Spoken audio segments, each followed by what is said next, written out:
Hi, welcome to Life at Your Own Will podcast. This is your host, Will Venus, and it's episode 4 of series 1. Just in case you were wondering, has Will paid a voiceover artist? No. Uh, I'm currently experiencing flu like symptoms.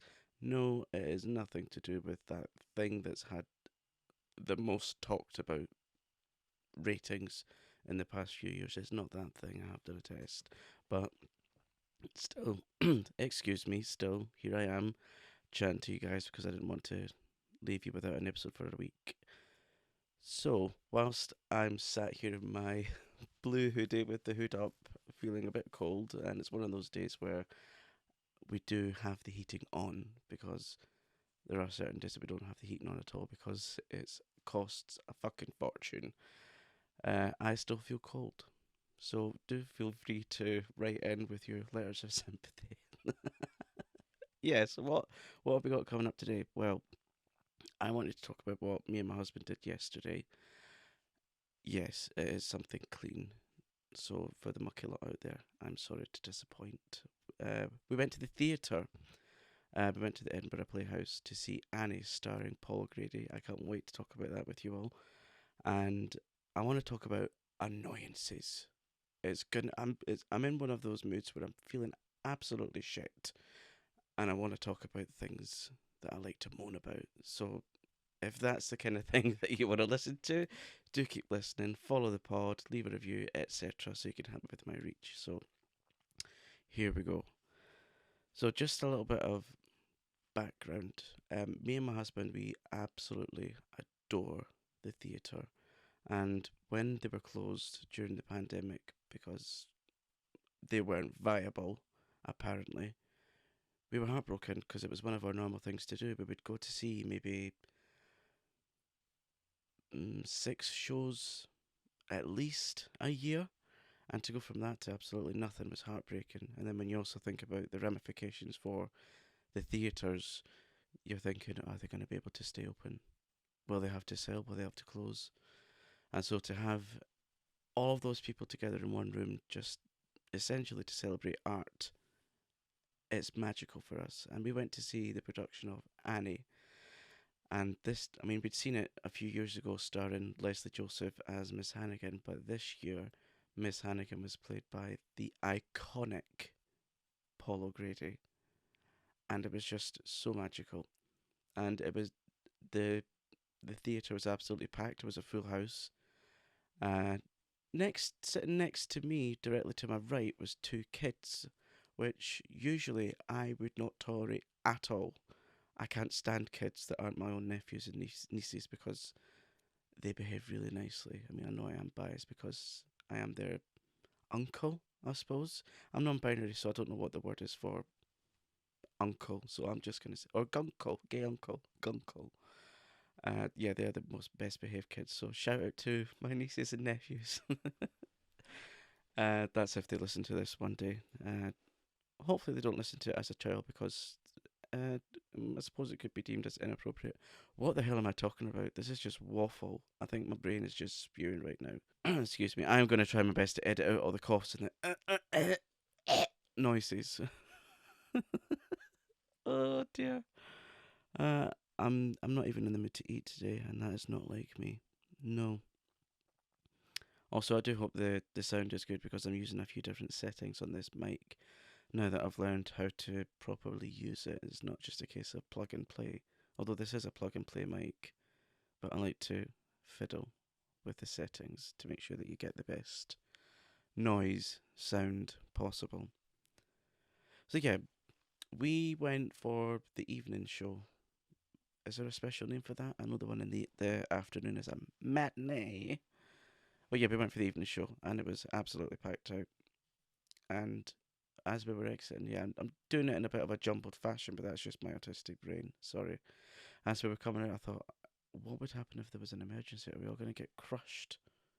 You know, like they did in that theatre years ago, and lots of people died. Yeah, just the things that come into my mind. Anyway, so we went in, and we were in row E in the stalls, so quite close, but not too close. Well, basically, we weren't close enough that I could see the wig lace. If you're listening for the first time, I'm a lace wig maker, and I wasn't close enough to see if the lace was undetectable. Uh, but the wig, yeah. So first of all, we're going to talk about wigs because there was quite a few of the cast members wearing wigs, and Paul O'Grady as Miss Hannigan. It actually looked like it could have been one of Lily Savage's wigs, because it was that one of the white curly wigs that he used to wear as Lily Savage with the black dot in the middle, for the roots. But this one, it wasn't as big as Lily's wig, so I think maybe it could have been one of her wigs. Or not. Maybe it was just, they were just going for that kind of vibe. It was a rooted wig, put it that way. White tips, black roots. And uh, the cast, it was actually quite a multicultural cast. The girl playing Annie, really cute kid, and the voice on her, oh my god! I mean, I think they were singing live, but like, yeah, let's just go with the hope that she was singing live, and her voice was absolutely incredible. Never missed a lyric, never missed anything from the script. Neither did any of the other cast, and yeah, of course, to see Paul O'Grady play Miss Hannigan.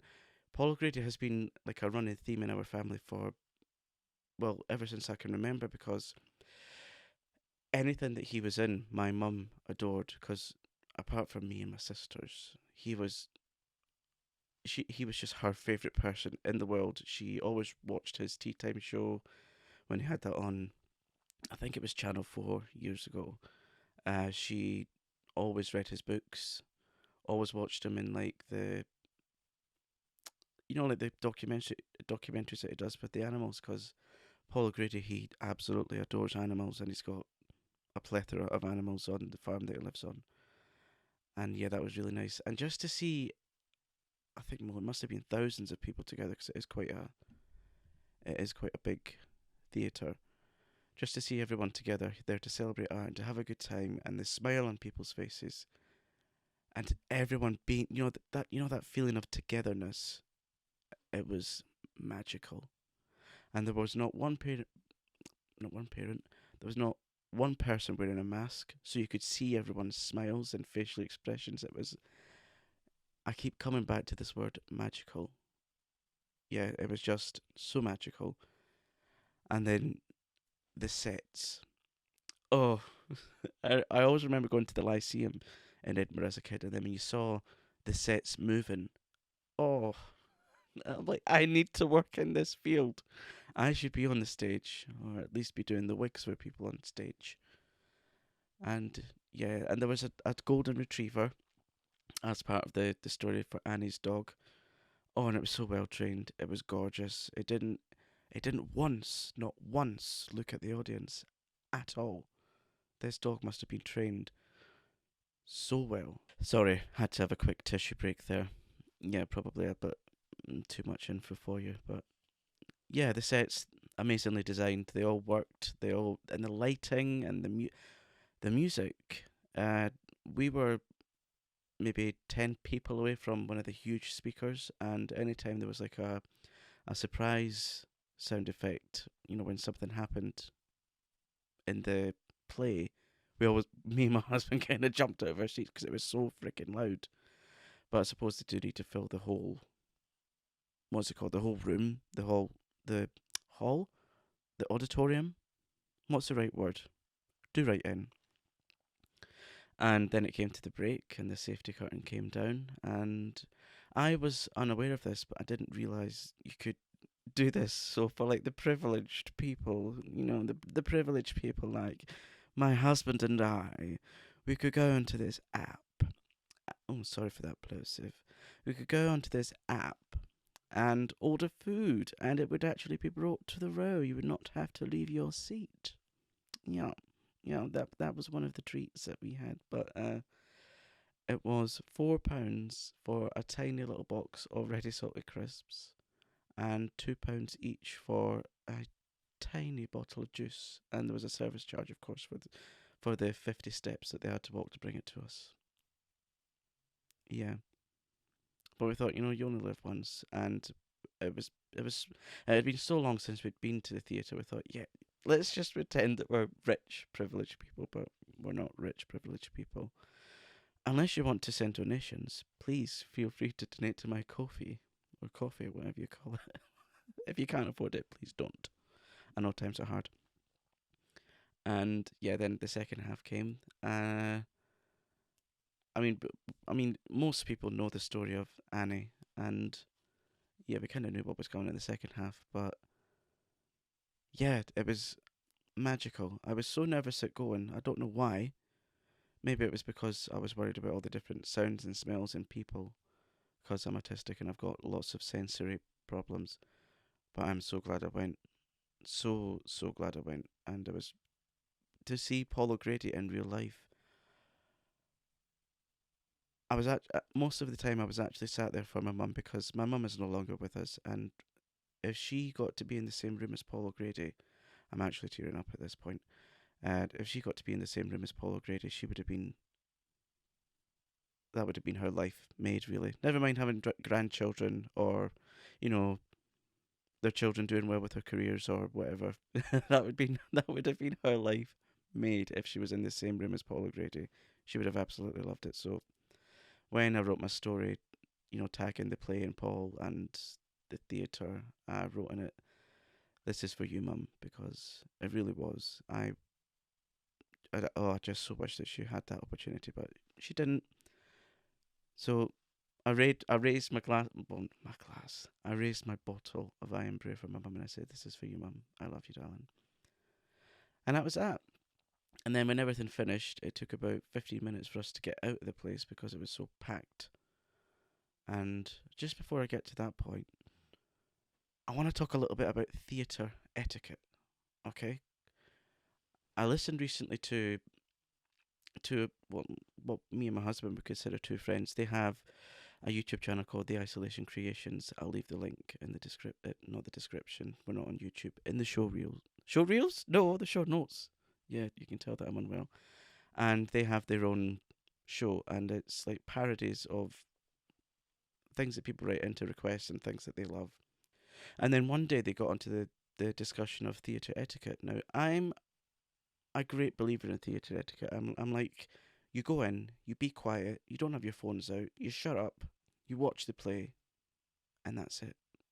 That's all you need to know, because I like to keep things simple. But no. And my friends Alan and Jamie, shout out to them, hi, they were talking about, I mean, they weren't sure if it was real or not, but people taking in roast dinners to a theatre play. What? Roast dinners? And then various heating implements to heat up pot noodles? Yeah, taking in hot water in a hot water bottle for a pot noodle. No. No.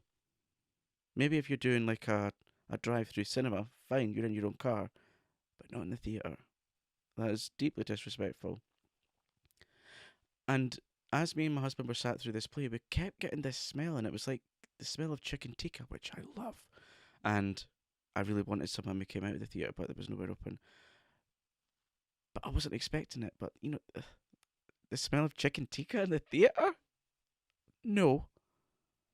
I mean, I get it. You can have like maybe chicken tikka crisps, but this didn't smell like crisps. You can tell the difference between crisps and meat. We're getting like this waft of chicken tikka or whatever it was. Uh, that annoyed me. Then the people behind me, they kept having like this mini chat through the play, like, why are you here? You're here to watch a play, not fucking chat. Watch the play. I can hear what you're saying.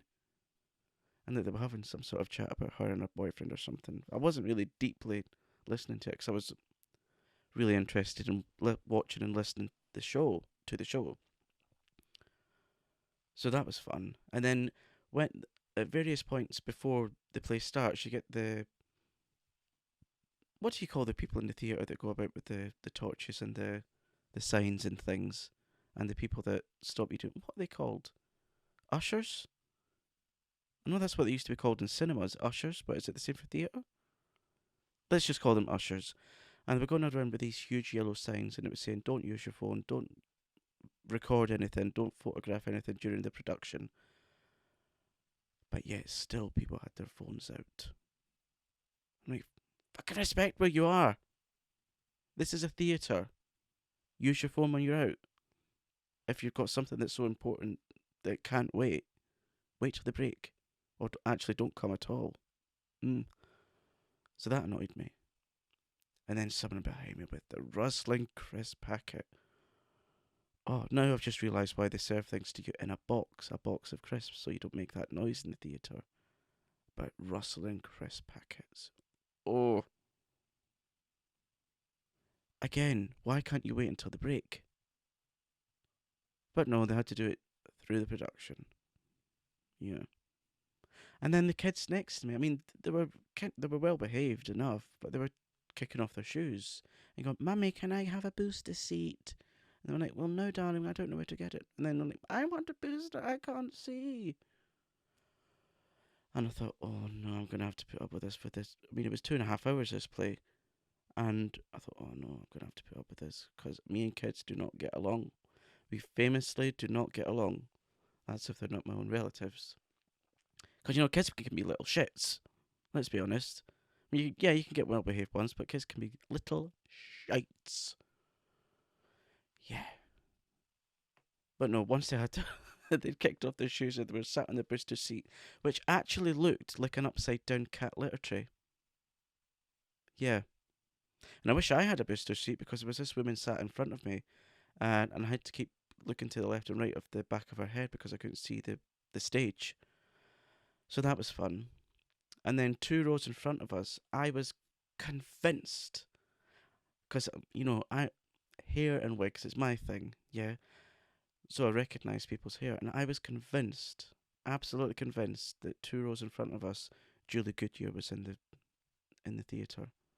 It looked like her hair when she has her own hair down, because she wears a lot of wigs and hairpieces, but I know what her hair looks like when it's down, and it was a spitting image of her hair, the same exact shade, length and density and texture, but when the play finished, this person got up, turned round, and it most definitely was not Julie Goodyear, because, yeah, why would she be in Edinburgh? I think she lives on a farm, and I think she's about 90 now, and not in good health, apparently.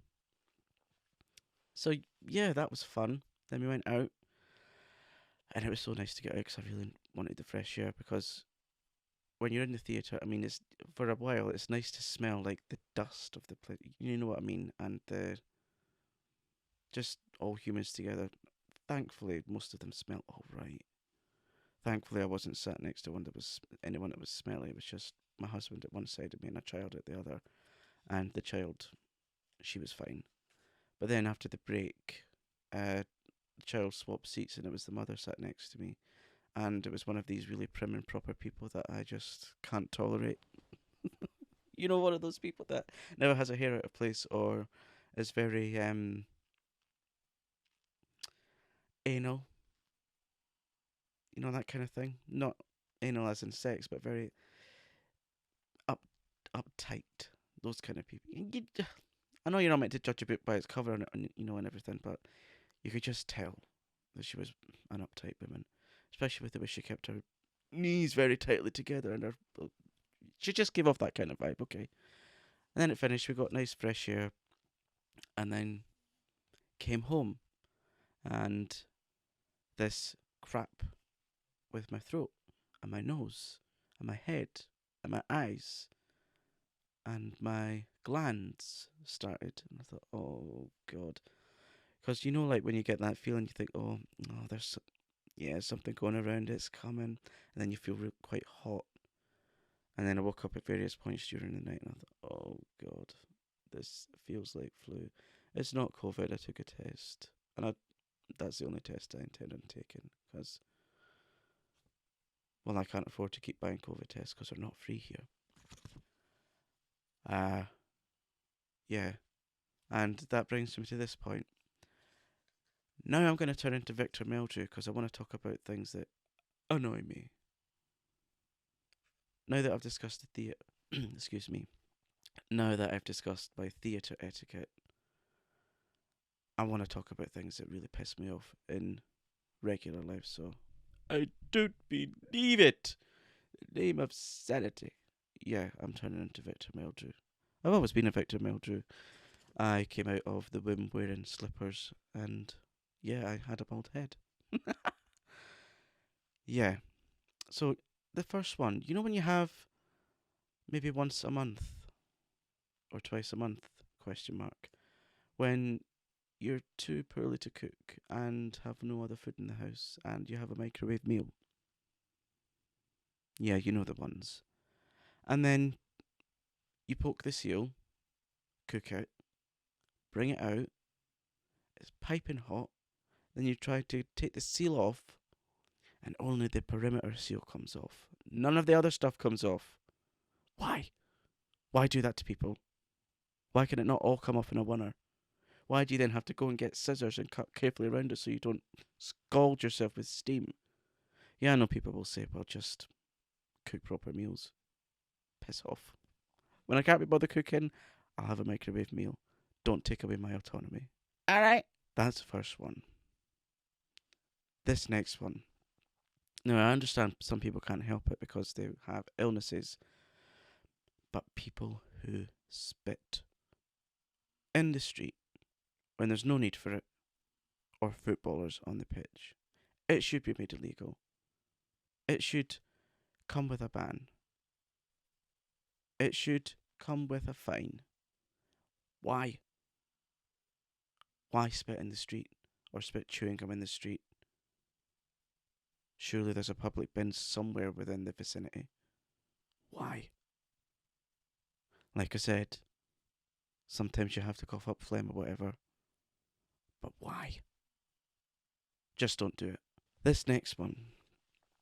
Now, when I go out to a shop, which let me tell you is quite rare.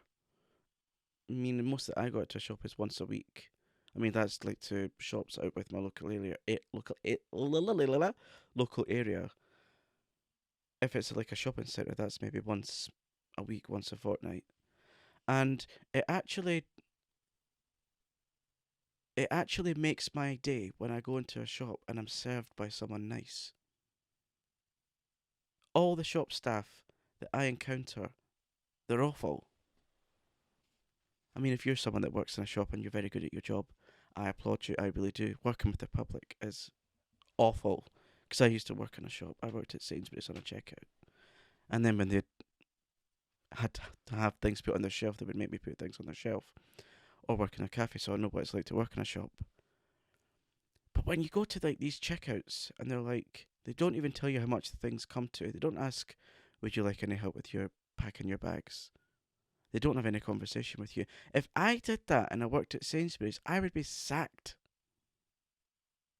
I had to ask if you wanted help with your packing your bags, how your day was, what your plans were, blah blah blah blah blah blah blah blah. Have a nice day. See you later, or next week, or whenever it was that they were due to come into the shop. I would be sacked. So how they get away with it these days, I don't know. Because when you go into a shop, it's like such an effort for one of them to help you. And then you say, I'm looking for this. Could you tell me what it is? Yeah, it's over there. Yeah, it's in aisle 6 or aisle B or whatever. Eh? If that was me, I would say, let me take you to where these things are. Good, solid customer service. But these days it's too much of a hassle, apparently. And then when someone actually talks to you at the checkout, because I know what it's like to work at a checkout. Most of the people that came to my checkout, they didn't want to know who I was. They were like, right, just scan my stuff, get on with it, kind of thing. And so when someone talked to me, I loved it. It brightened my day. What also used to brighten my day working at the checkout was processing the checks, but they're redundant now. No one accepts a check in a shop these days. Yeah, awful. And customer service in general these days, awful. Gone are the days when you get like a like a packet of crisps and you find 3 in it and then you write off to them and then they send your whole box. All that's gone. It's gone. It's all gone. Or when you walk into a shop and there's no one there to help you at all. And then you have to go up and down every single aisle to try and find someone to help you look for something and there's no one there. And there's no one there. What is the world coming to? Hmm? now this next one, I know some people do it, and well, men especially. Yeah, we're going to talk about men because some men piss me off.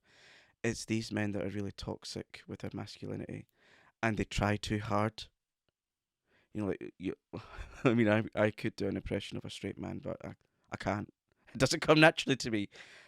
Like like they're all straight and like they have to sit with their legs wide apart because look at me, I have male appendage, or they go about with a really, like the sports car that's, in my opinion, like an alternative to having or making up for having a small penis. Yeah, or people like like Danny Dyer, like that all that kind of thing, and they sort of treat women with disrespect. Me talking like that just for that little amount of time, it makes me cringe. It makes me cringe. It's like what you trying to prove? Yeah, we get it that you're heterosexual. We get it that you love women. What you trying to prove exactly? That look at me, I am man. What's what's it all about? What's it all about, Alfie? Hmm? So that's my all the things that I can think of complaining for at the moment. Yeah, that and when like if you're a YouTube creator or an Instagram person, most of the Instagram thing, I'm getting these things recently where it's like bot accounts and it's mainly women. Well, pictures of women anyway. I don't know if they've given permission to use their photos, and it's always exactly the same bio, and it's hot photos. Follow my page. I'm like, well, number one, women.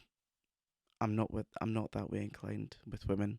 I mean, I love women. I love to chat with women. Women are my favorite. Some of my favorite people, but they don't turn me on. And number two, I'm married. I don't need all that shit. And this is, I mean, in this last year, I've had to block about 100 of them.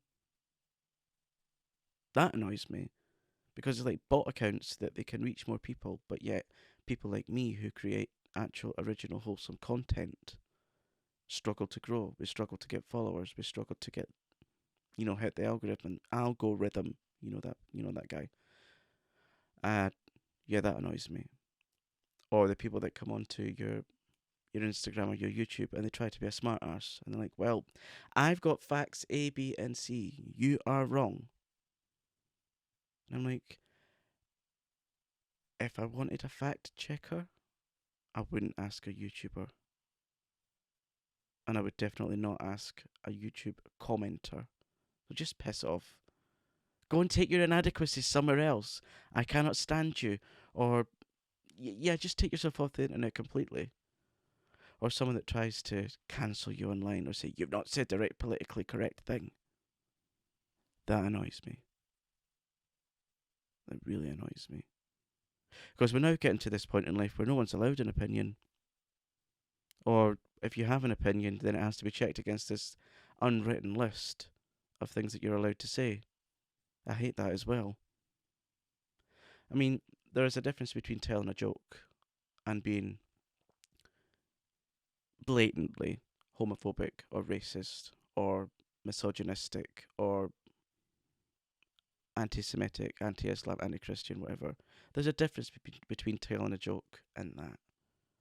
And also, what people don't seem to realise is with comedy, there's always going to be a victim. That's if they choose to be a victim. I mean, people make gay jokes. I laugh at them. I laugh with them, not at them. Oh, now that is odd. Out of nowhere, I don't have any pet birds or anything. I don't have any open windows or doors or Velux. Out of nowhere, a little white feather has came. And my pillows aren't made of feathers, so that counts that out. I wonder where that's came from. Hello? Mother, are you there? Gran? Neighbour who died years ago? Are you there? Hello? Yeah, that was strange. Maybe I'm getting Maybe it's my mum giving her blessing for going to see Paul O'Grady. Maybe it could be that. Oh, I feel all warm now. I can take this hoodie off. One, because it's too tight around my neck and it's making me feel sick, and two, it's a little bit too tight because my pregnancy. Well, I say my pregnancy, it's my stomach. It seems to be expanding at a rate of knots, which is odd, really, because I actually eat under 1,000 calories a day, and I'm not completely sedentary. But yeah, the waffle, it's unparalleled, isn't it? The waffle. If you're here for the waffle, do leave me a nice review. Leave 5 stars, or yeah, yeah. I really am waffling now. I need to go and get a cup of tea or something because my throat is very dry, and I can feel my voice slowly disappearing. So it's good that I recorded this now, and I've already recorded next week's podcast. That is one you don't want to miss out on because it is quite explosive. Me and my husband talk about something that we've wanted to discuss for 3 years. And I'm sure if you think about what's happened in that time scale, you'll know what it is. So, if you've enjoyed this episode 4 of Life at Your Own Will podcast, please do leave me a nice review. It helps me to push the podcast out there, and it makes me feel good as well. Do follow us on Instagram, Life at Your Own Will. What else can you do? You can leave a donation if you want, and I shall see you at the same time, same place next week. That's if I don't decide to put it a little bit early, because last week I went to schedule the podcast and it went live when I scheduled it. So we'll soon see. So thank you so much for listening. It has been a pleasure having you here. Hopefully by next week all of this raspy, horrible throat situation will have disappeared. Thanks for listening. I'll see you next week. Take good self-care of yourself and others, and be kind to yourself and others. And the nonsensical advice for the week: chewy towels smell like tea water, because that makes total sense. I'll see you next week. Take care. Bye.